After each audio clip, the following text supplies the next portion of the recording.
आज एक भारतीय रक्षा से संबंधित मैं विशेष टॉपिक आपके साथ चर्चा करूंगा। अगर आप भारतीय हैं तो आपको भारतीय रक्षा प्रणाली के बारे में जानकारी होना अत्यंत आवश्यक है। तो भारतीय रक्षा प्रणाली की अगर बात करें तो भारतीय रक्षा में आप तीन जानते हैं, एक थल सेना, एक वायुसेना और एक नौसेना। इन तीनों सेनाओं का जो मुख्यालय है वो नई दिल्ली में स्थापित किया गया है और इन तीनों सेनाओं का जो अध्यक्ष है वो है, यानी जो मुखिया है, वो राष्ट्रपति है। लेकिन ये जो राष्ट्रपति है ये बस प्रतीकात्मक मात्र है, यानी प्रतीक के रूप में है। राष्ट्रपति की शक्तियां भले ही युद्ध और शांति करने की है, यानी युद्ध और शांति की घोषणा करने की है, लेकिन जो वास्तविक शक्ति होती है इन तीनों सेनाओं की, ये मंत्रिमंडलीय समिति के ये अंतर्गत कहिए या मंत्रिमंडलीय समिति के पास होती है, जिसका जो मुखिया होता है यानी प्रधान होता है, अध्यक्ष होता है, वो प्रधानमंत्री होता है। यानी कुल मिला जुलाकर इन तीनों सेनाध्यक्षों पर जो वास्तविक नियंत्रण रहता है वो सरकार का ही रहता है। तो इस तरीके से आज हम भारतीय रक्षा की पूरी चर्चा करेंगे, जिसमें सबसे पहले यहां हम देख लेते हैं भारतीय रक्षा का सर्वोच्च कमांडर कौन है। राष्ट्रपति है। युद्ध एवं शांति की घोषणा करने की शक्ति होती है, लेकिन राष्ट्रपति की शक्तियां केवल प्रतीकात्मक महत्व की होती हैं। वास्तव में देश का रक्षा संबंधी उत्तरदायित्व मंत्रिमंडलीय समिति लेती है, जिसका अध्यक्ष जो है वो प्रधानमंत्री है।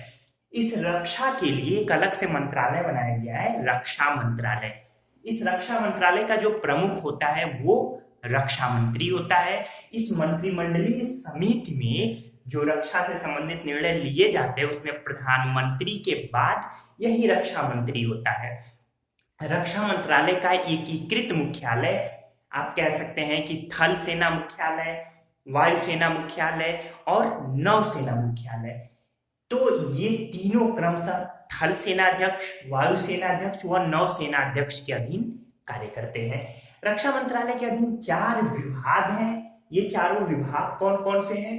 तो पहला है रक्षा विभाग, जो कि रक्षा संबंधी जो भी भारत के आंतरिक या फिर विदेशी जो रक्षा संबंधी मामले हैं उसे देखता है। दूसरा है रक्षा उत्पादन, रक्षा संबंधी जितनी भी चीजें बाहर से मंगाई जाती हैं, अपने यहाँ उत्पादित होती हैं, उन्हें ये मंत्रालय देखता है, यानी ये विभाग देखता है। इसके बाद है तीसरा रक्षा शोध एवं विकास विभाग। ये इसका जो प्रमुख होता है यानी सचिव होता है वो रक्षा मंत्री का वैज्ञानिक सलाहकार होता है, जो कि तमाम शोध के लिए जिम्मेदार होता है। और चौथा है भूतपूर्व सैनिक एवं रक्षा कर्मी कल्याण विभाग, जो कि पेंशन नियमों से जुड़े मुद्दों का निस्तारण करता है।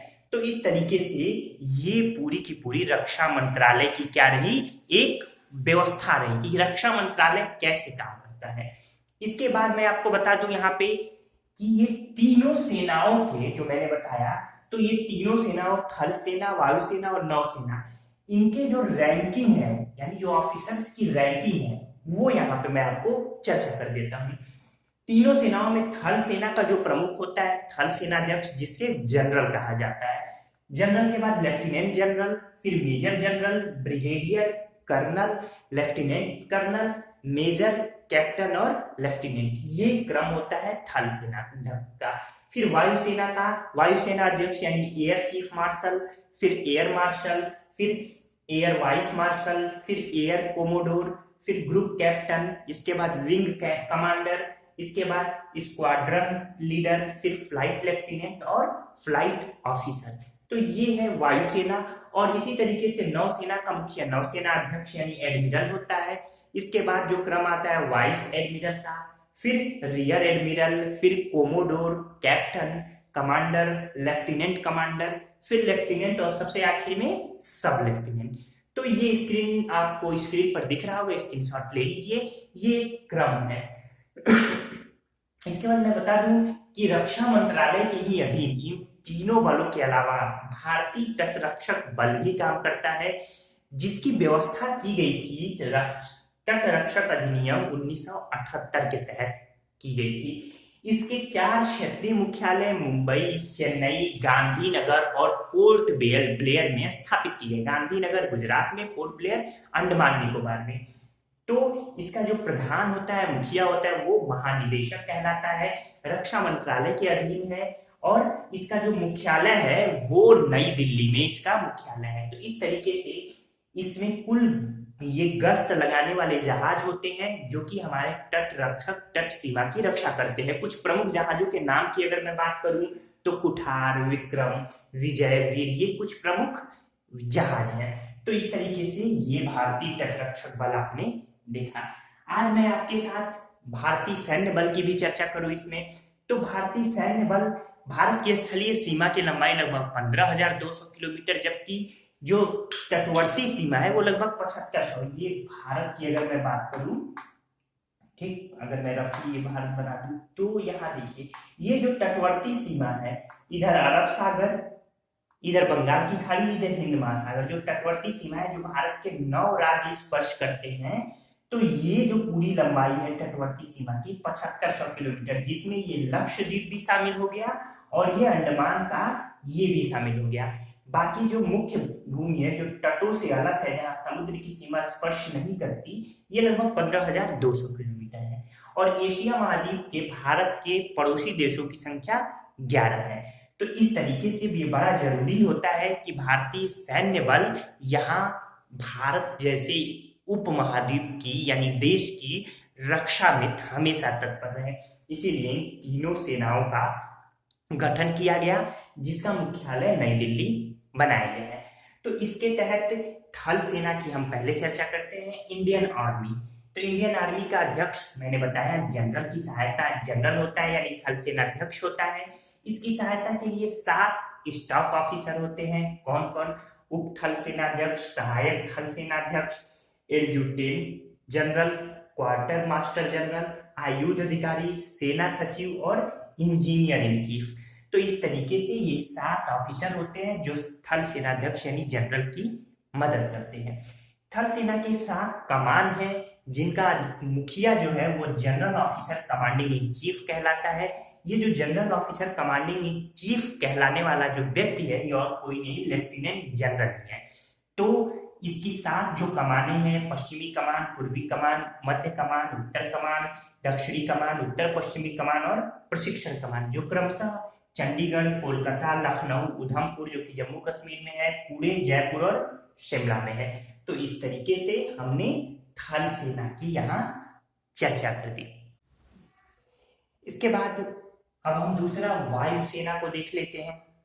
तो वायुसेना का जो गठन हुआ वो 1932 में हुआ था।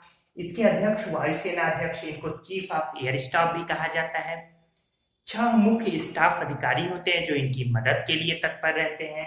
Vice chief of air staff, deputy chief of air staff, फिर 3 एयर ऑफिसर इंचार्ज होते हैं जो कि क्रमशः प्रशासन, कार्मिक और रखरखाव को देखते हैं, और एक उड़ान सुरक्षा तथा निरीक्षण महानिरीक्षक होते हैं। तो ये वायुसेना का गठन हो गया। 7 कमाने हैं वायुसेना की, पश्चिमी कमान, पूर्वी कमान, मध्य कमान, दक्षिण पश्चिमी कमान, इसके अलावा दक्षिणी कमान, फिर प्रशिक्षण कमान और रखरखाव, जिनका मुख्यालय क्रमशः नई दिल्ली, शिलांग, पूर्वी कमान का मुख्यालय शिलांग है, फिर मध्य कमान प्रयागराज, गांधीनगर, फिर तिरुवनंतपुरम, बंगलुरु और नागपुर है। इसके बाद 2 यहाँ पे प्रमुख क्वेश्चन है कि इंदिरा गांधी राष्ट्रीय उड़ान अकादमी कहाँ स्थित है? तो ये उत्तर प्रदेश में स्थित है, जबकि एयरफोर्स अकादमी या एयरफोर्स एकेडमी कहाँ है? तो ये हैदराबाद में स्थित है। तो ये तो बातें रही वायुसेना की। अब मैं नौसेना की चर्चा कर दूं तो नौसेना के अध्यक्ष, नौसेना अध्यक्ष जिनको चीफ ऑफ नेवल स्टाफ भी कहा जाता है। 4 मुख्य स्टाफ होते हैं इनकी सहायता के लिए, सह नौसेनाध्यक्ष, उप नौसेनाध्यक्ष, मुख्य कार्मिक अधिकारी और मुख्य सामग्री अधिकारी। 3 कमाने हैं नौसेना की, दक्षिणी कमान, पूर्वी कमान और पश्चिमी कमान। दक्षिणी कमान कोचीन में है जो कि प्रशिक्षण संस्थान है नौसेना का, फिर पूर्वी कमान विशाखापट्टनम और पश्चिमी कमान मुंबई। इसके अलावा प्रत्येक कमान का जो प्रमुख होता है वो flag officer commanding in chief होता है। नेवल एकेडमी कहाँ है? कोचीन में है। तो इस तरीके से मैंने थल सेना, वायुसेना और नौसेना की सभी भूमिकाएं आपको बताई। एक देख लेते हैं यहाँ पे रक्षा अनुसंधान एवं विकास संगठन डीआरडीओ, जिसका मुख्यालय नई दिल्ली में है। 1958 में स्थापित किया गया था, लेकिन इसका रक्षा अनुसंधान एवं विकास विभाग की स्थापना 1980 में फिर की गई। प्रमुख इसके रक्षा मंत्री के वैज्ञानिक सलाहकार होते हैं, और पहले रक्षा जो प्रमुख थे डीआरडीओ के पहले प्रमुख, वो डॉक्टर डीएस कोठारी रहे, जाने माने शिक्षाविद हैं। तो डीआरडीओ की विस्तृत चर्चा मैं किसी अन्य लेक्चर में करूंगा। इस टॉपिक को लेकर भारत के अर्धसैनिक बलों को देखते हैं। तो भारत में अर्धसैनिक जो बल है, जिसमें सबसे प्रमुख पहला है केंद्रीय रिजर्व पुलिस बल यानी सीआरपीएफ। 1939 में इसकी स्थापना की गई थी, जिसका मुख्यालय नई दिल्ली में स्थापित है। सीआरपीएफ भारत के आंतरिक मामलों में जो भी समस्या हो या स्थानीय पुलिस तक की मदद करती है। इसके बाद केंद्रीय औद्योगिक सुरक्षा बल सीआईएसएफ, 1969 में इसकी स्थापना नई दिल्ली में की गई थी। इसका मुख्यालय नई दिल्ली में है। तो ये भारत के औद्योगिक मामलों की देखरेख करता है। इसके बाद है सीमा सुरक्षा बल बीएसएफ, तो 1965 में नई दिल्ली में स्थापित की गई थी भारत के बॉर्डर की सुरक्षा के लिए। इसके बाद भारत तिब्बत सीमा पुलिस, ये जो है ये 1962 में चीन युद्ध के बाद स्थापित की गई। इसका प्रमुख काम भारत चीन और भारत भूटान सीमा की देखरेख करना है, आईटीबीपी की।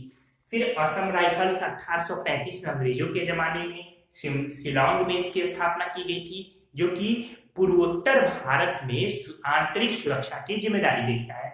इसके बाद है सशस्त्र सुरक्षा बल, जो कि सशस्त्र सीमा बल, जो कि एसएसबी है, 1963 में नई दिल्ली में स्थापित की गई थी। और इसके बाद है राष्ट्रीय सुरक्षा गार्ड एनएसजी। एनएसजी जो है आतंकी गतिविधियों, इसके अलावा महानुभावों की पर्सनल सिक्योरिटी का भी काम करती है। 1984 में नई दिल्ली में स्थापित की गई थी। तो इस तरीके से भारतीय रक्षा की मैंने हर बातें आपको बताई। डीआरडीओ का मैंने बताया कि किसी अन्य ये लेक्चर में डीआरडीओ को मैं डिस्कस करूंगा। आपका पूरा वीडियो देखने के लिए बहुत बहुत धन्यवाद।